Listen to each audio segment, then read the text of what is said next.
ইজেক্টরের মাধ্যমে আমরা মানে ভেন্টিলেশন দিয়ে আমরা অক্সিজেন পৌঁছানোর ব্যবস্থা করেছি, বাট এটা কতটুকুই বা হতে পারে, এটা একটা ইস্যু। তো এটাতে মানে সম্ভাবনা খুবই ক্ষীণ।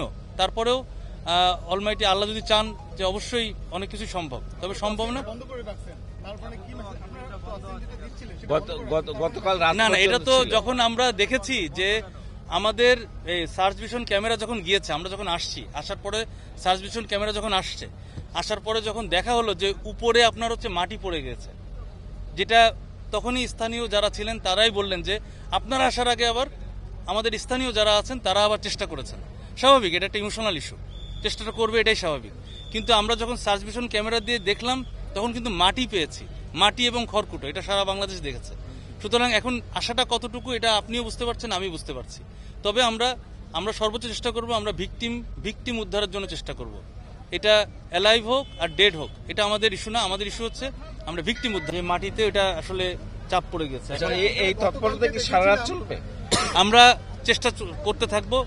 যদি মানে আমরা একের পর এক দেখি, 10 ফিট আগে যেয়ে দেখবো, তারপরে আবার 10 ফিট দেখবো, চেষ্টা করতে করতে যদি আমরা আমরা সর্বোচ্চ চেষ্টা করি। মানে বিভিন্ন প্রিপারেশন চলছে।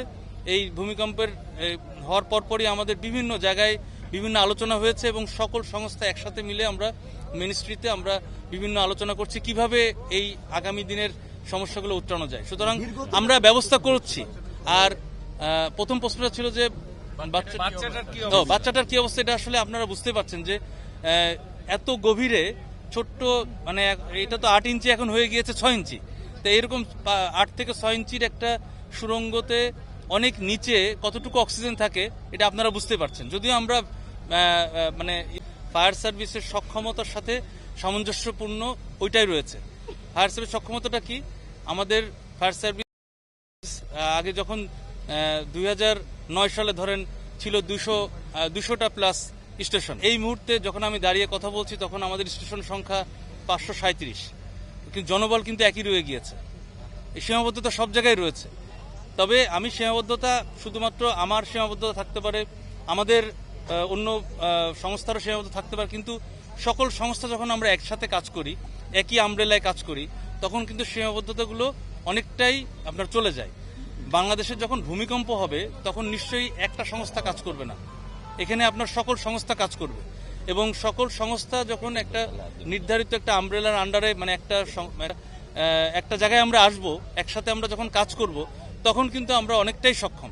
এবং এটার জন্য আমাদের তারপরেও যদি ফার্দার পরবর্তী অপারেশন নির্ভর করবে, আমরা স্থানীয় প্রশাসন এবং গণ্যমান্য ব্যক্তি আপনাদের সাথে সবার সাথে বসে আমরা আমাদের বড় বড় রেস্কিউরদের সাথে একসাথে আলোচনা করে ফার্দার অপারেশন তখন প্ল্যান করব। তবে আমরা এখনই হাল ছাড়ছি না, আমরা চেষ্টা করব ভিকটিম উদ্ধার করার জন্য সর্বোচ্চ।